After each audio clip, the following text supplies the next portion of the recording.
This is the first full-scale biography of Julian Assange, and it's also the first full-scale account of the whole WikiLeaks phenomenon, which has been the most extraordinary thing.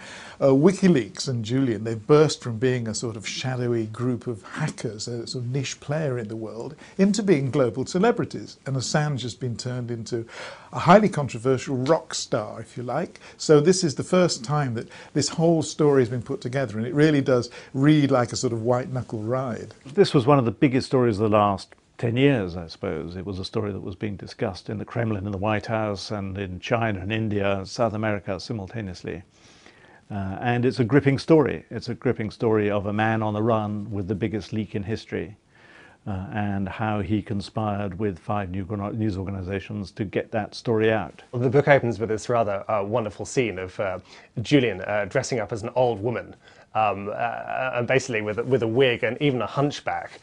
This really happened 2 weeks before the launch of the State Department cables in November. Julian decided that where he was staying at the Frontline Club was too dangerous, and so he and a couple of nerdy acolytes kind of fled in a battered car, with Julian disguised as an old woman, going up towards Cambridgeshire and then Norfolk, and then darting into laybys every so often and cutting the lights to see whether the Pentagon were on the trail. It turned out that they weren't, but I think that's very, very interesting and says a lot actually about his childhood growing up in Australia. He had the most extraordinary background.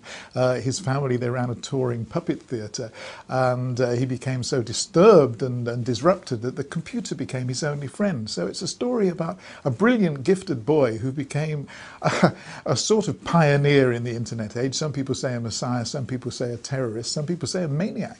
He's such an extreme figure that he absolutely polarizes people. So there are people who project on him and want to believe he's the messiah, and then there are some people who want to believe he's the devil.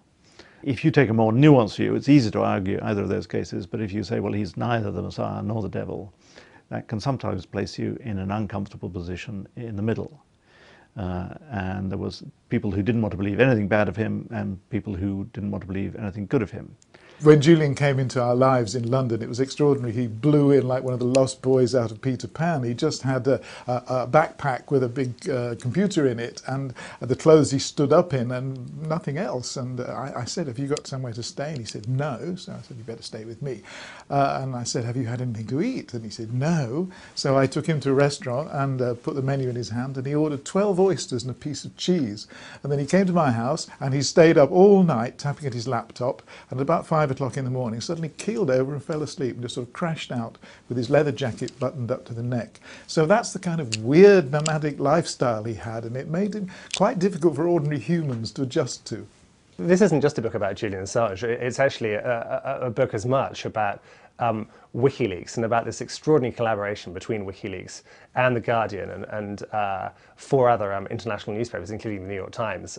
Because let's face it, what we're talking about here is we're talking about the biggest leak in history. We're talking about 250,000 secret documents, classified State Department communiques, which have now been spilled into the outside world. There was a huge row around November 1st, shortly before we published the diplomatic cables, and we tell the full story of that for the first time, in which Julian burst in with his lawyer, basically, and threatened to sue the pants office.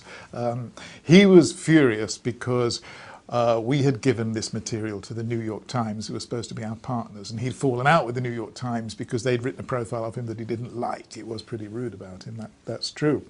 And we ended up having hours and hours of argument, and we were trying to explain to Julian that we simply had to go ahead with the deal as it was, and we couldn't just throw our toys out the pram at this stage in the game. And eventually he calmed down, and eventually we came to an agreement, and we all parted friends, and a month later we did put out the cables, more or less successfully, in one of the most extraordinary leaks in journalistic history.